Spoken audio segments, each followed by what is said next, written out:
afternoon or good evening, and welcome to a word on cybersecurity for the week of June 12, 2022. I'm Curt Franklin, senior analyst.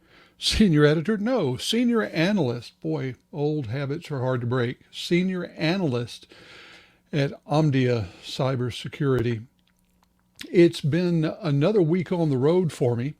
And that has meant a lot of things: exhaustion, interesting eating habits, meeting people face to face, which is a great thing not to be underestimated, and learning a lot about what people are doing in the cybersecurity world. This week, I was at a vendor conference. The vendor was Splunk, and I was at Conf 22 in Las Vegas. It was a really good week, and I want to talk about it. But first, looking at a couple of other things in the world of cybersecurity. One of the more interesting that I found is that researchers have pointed out that there is a feature, not a vulnerability, a feature in Microsoft's OneDrive that can be exploited in ransomware. What's that feature? Well, it's the feature to encrypt your entire drive or portions of your drive. Most people will do this themselves for security reasons, but if someone else comes in, does the encryption, and has hacked your account so that they have the password, and more importantly, the encryption password, then you've got a problem. Because again, due to security, Microsoft doesn't keep an open text version of your password. And if you don't know it, you can't unencrypt your files. Again, this isn't a vulnerability. This is a feature. And it's a feature, by the way, that exists in a lot of systems: Windows, Mac OS, Dropbox, Apple's iCloud. All of these allow for encryption, but all make sure that they don't just hand out the encryption, the key to encrypt and unencrypt willy-nilly, which can lead to a problem if your account is hacked, or, let's be honest, if you have a bad memory. There was a recent, well, not too recent, a couple of years ago, a fellow in, I believe, England, who had put a bunch of cryptocurrency on a hard drive, encrypted it, and then forgot the key. And he was down to his last attempt to unencrypt it before it goes into permanent encryption and doesn't allow itself to be unlocked. Again, this is all legitimate security practice until you get really forgetful, in which case it's legitimate case of essentially performing a ransomware attack on yourself. So what was I doing this week? Well, again, as I said, I was out in Las Vegas. And there are a couple of things about Splunk's conference that you need to know. Number one, Splunk has 4 years put on a very solid vendor conference. I've attended probably half a dozen times, and they do a professional job. And it's a really nice thing to see because Splunk has for years and years depended heavily on their user community for a lot of things, including support for other users and development of everything from best practices to new add-ins, new scripts, new ways of thinking about their product. It's really fascinating to me because there was a time when these user groups were a key part of pretty much every technology companies' plans. The first one that I was ever a member of was something called DECUS or DECUS, around, oddly enough, DEC computers. And if you don't know about DEC, well, congratulations on being young. DEC was a mini computer manufacturer back in the 70s and 80s and probably into the 90s. I'm trying to remember the exact timeline. They had a series of machines, PDP-8s, PDP-10s, PDP-11s. I had a desktop version of the PDP-11 as the very first real personal computer I had. And they were widely used in the engineering and science world. They were called mini computers because they were smaller than the mainframes of the time. And they could be dedicated to, say, an engineering department. And so it was the bridge between mainframes and personal computers. DECUS had an annual convention. They had newsletters. They had a software repository. Remember, this is long before, well, first long before the internet, and then before the internet was available for use by just private citizens. So, and if you wanted to get software, if you wanted to get a download, you had to look at this listing that they would put out in their newsletter or in the proceedings of the annual meeting, pick a piece of software you wanted and then send off, and someone would send you a floppy disk, or more likely a series of floppy disks containing the software. Just to show you how long ago this is, the floppy disks were 8-inch floppy disks, so they were about yay big. And in the early days, they were single-sided and single density, which meant that they would hold roughly 180K of material. Yeah, I know your signature block on your email is now bigger than that, but still, that's what computing was in the 70s. So DECUS was big, and there were other both hardware and software companies that depended upon their user groups. After the personal computer era began, there were local computer user groups that were also very important. I had the great fortune to be part of one of the better known computer societies, the Boston Computer Society, where all kinds of companies would come and do product announcements, big flashy things that they now reserve for their vendor conference.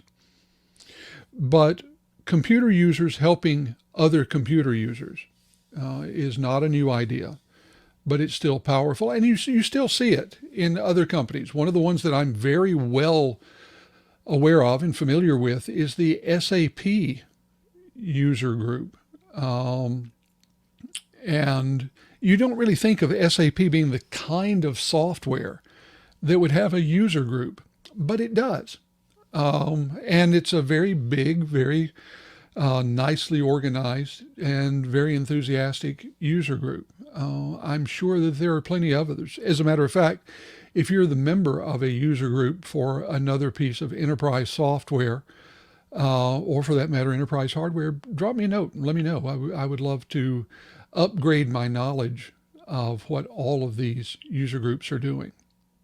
Well, I was there. I got to see all of what was going on, and there were everything from receptions, opportunities for people to get around each other and just talk, to technical conference sessions where they either introduced new features or talked about ways people were using features, keynote addresses where the CEO came out and talked about Splunk from the CEO's perspective. and super sessions, where you would have a number of Splunk executives and sometimes analysts and users who would come together and talk about particular bits of the technology. But the people aspect was really important. I was also impressed, by the way, by the diversity on stage at the conference. There were far more women on stage than you typically see at a tech industry conference. And there were members of other traditionally or underrepresented groups on stage. It was good to see. I'm a huge fan of diversity of thought for solving problems, and that diversity of thought tends to accompany diversity of background and diversity of individuals. And so I think this is a really good thing. Now, when we saw features, now there are some that I saw that I frankly can't talk about. One of the advantages of being an analyst is that companies do show us things before they're ready to announce them, with the idea that when they are announced, we'll be able to analyze them publicly much more quickly. So I saw some things that I can't talk about, but I did see some things that I can't, such as Splunk is moving much more deeply into areas like SIM and SOAR. These are respectively evaluating the data, managing, analyzing, and evaluating the data that comes from various pieces of the security infrastructure. That's the SIM. And responding, that's the R in SOAR, to that information. Now, don't get me wrong. Splunk doesn't directly respond. That's not their business. But they do analyze. I mean, Splunk is a monster analyzing engine. And it always has been. It started out just doing log files from various pieces of network and application delivery system kit. And it now is famous for basically being able to ingest data from anything and perform analysis on it.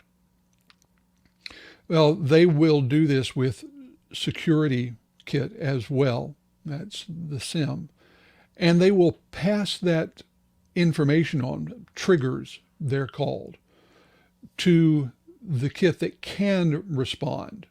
And that's where the SOAR functionality comes in. Splunk is getting much more robust in these capabilities because, well, it's a natural offshoot. Splunk has over the years grown organically in terms of its capabilities. It adds capabilities in a fairly natural progression, and so it's getting to the SIM and SOAR part of the equation. With that said, I love a quote that an executive gave me that Splunk is not SIM and SOAR, but it does SIM and SOAR. And it's one of those kind of important distinctions because it allows them to maintain the partnerships that they have with the actual SIM and SOAR vendors, many of which are very pleased to have connectors where they can take the data in from Splunk, data that has been pre-analyzed, if you will, and act on it much more quickly. In the case of SIM vendors, perhaps display it much more readily and in a real-time fashion. Which brings me to the next thing that's also quite apparent. In case you haven't noticed, our application systems are getting much more complex.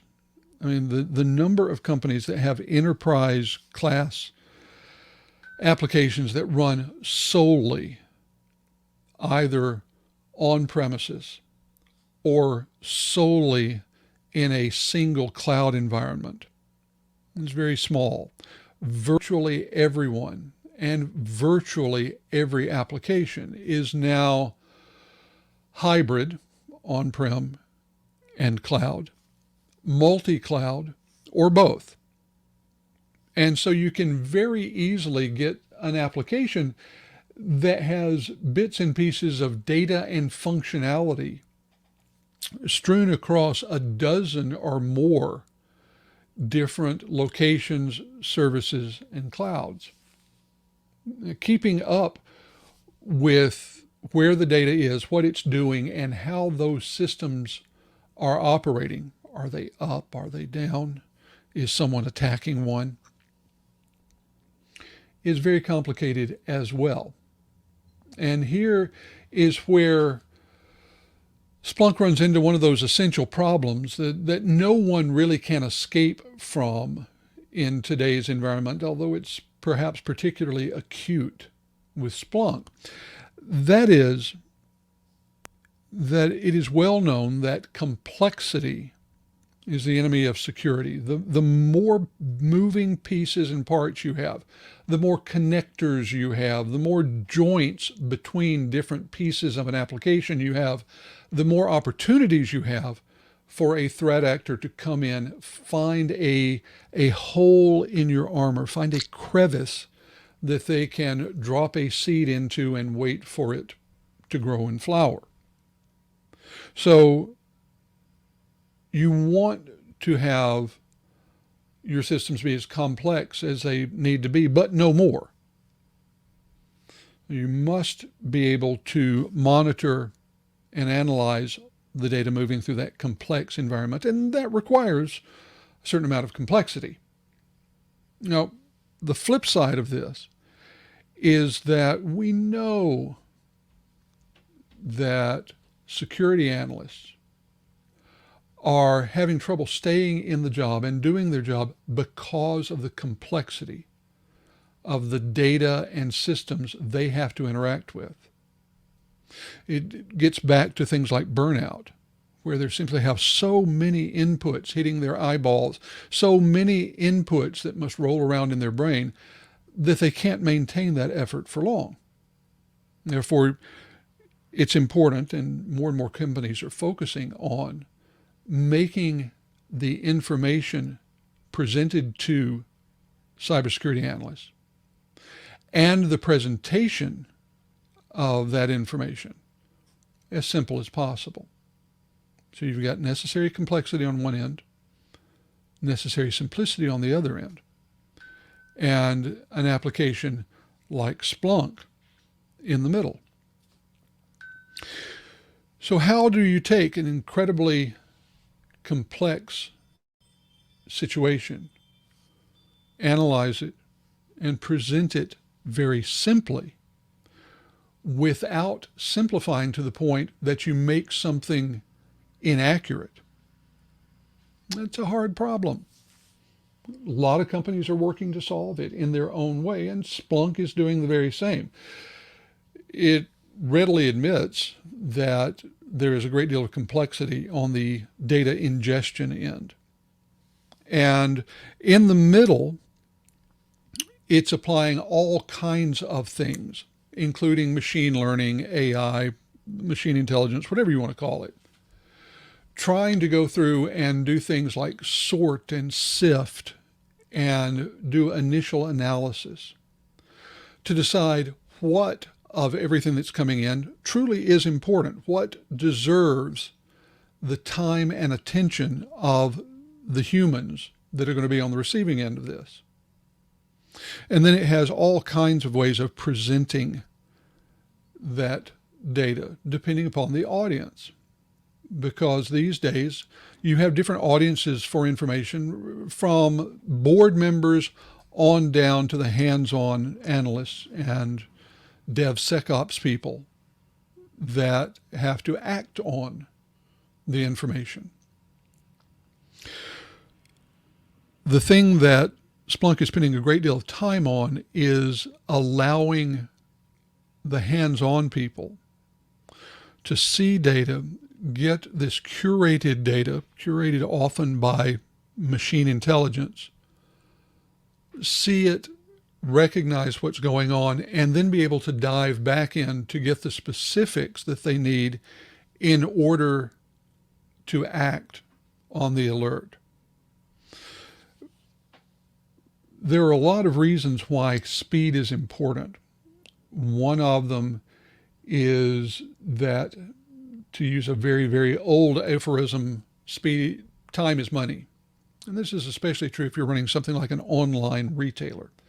Time is, in fact, money.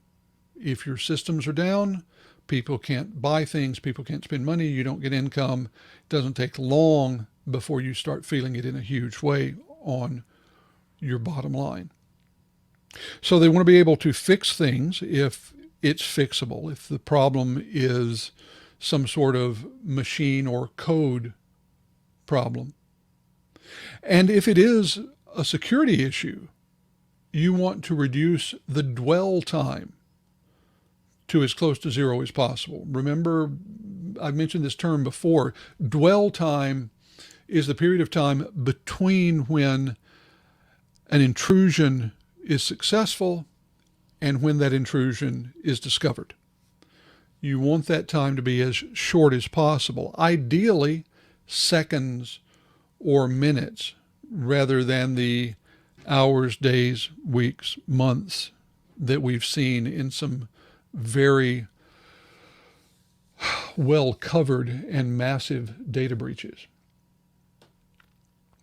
So this is going on, and Splunk and their partners are also using the data for another area of analysis, and that is user behavior analytics.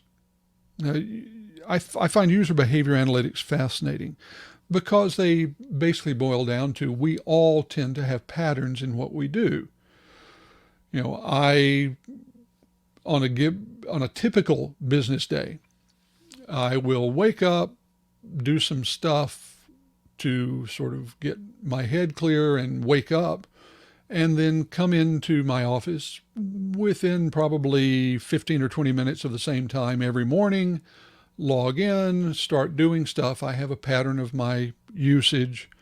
Midday, I'll go away for a little while, and then sometime in the early evening, I will log off. And I will tend not to be really active between that log off and log on. Every user has certain patterns to their behavior.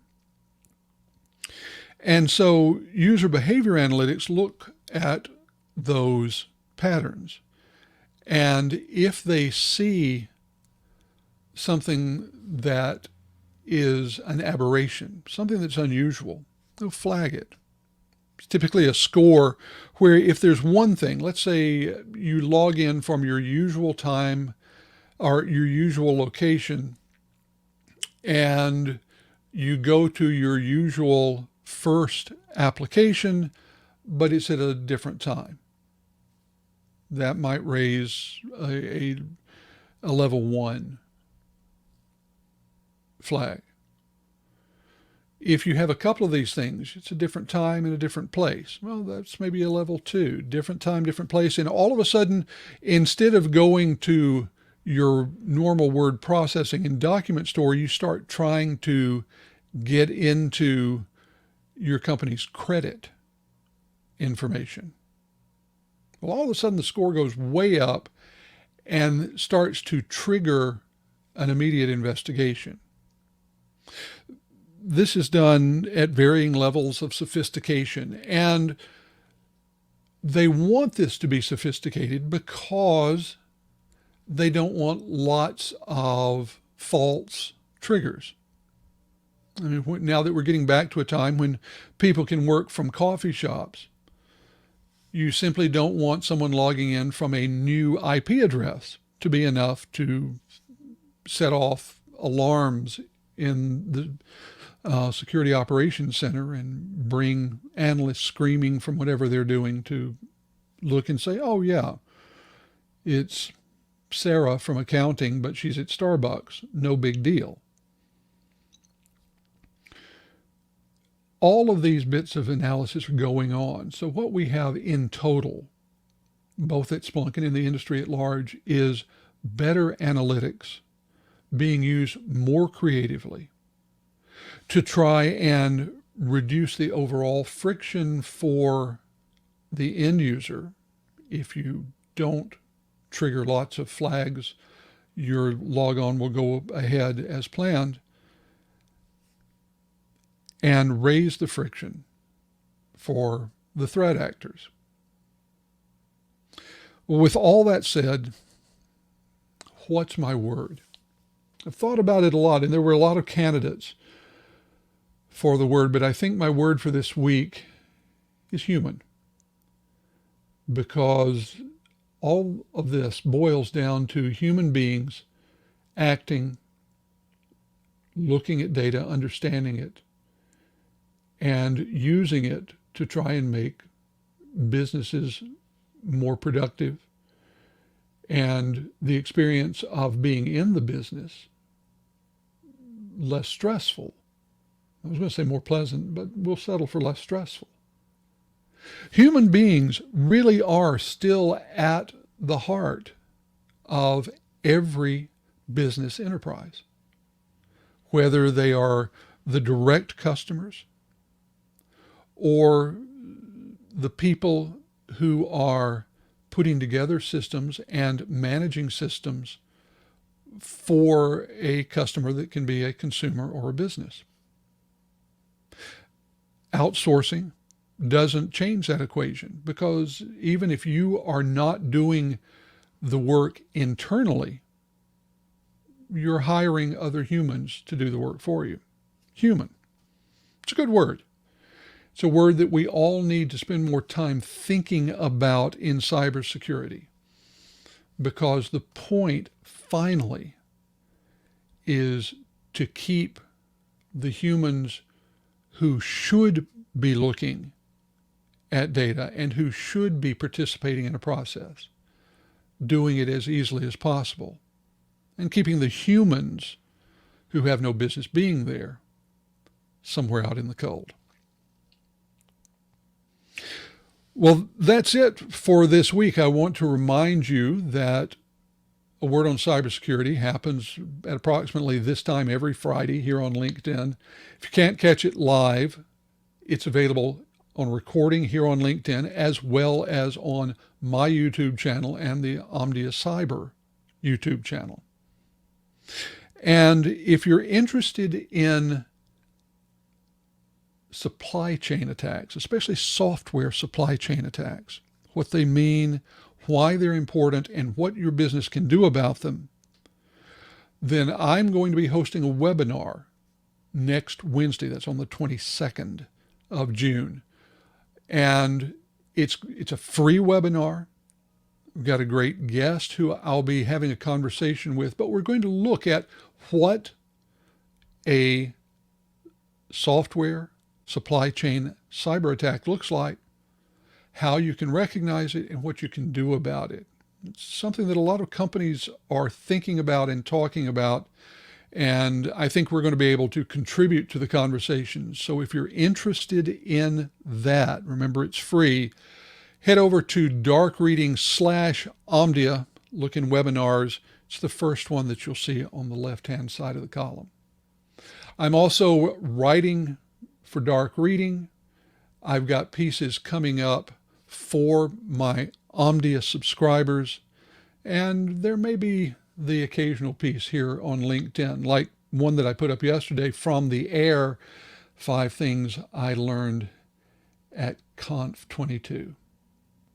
I appreciate you being here. I know that giving me your time is a very valuable gift.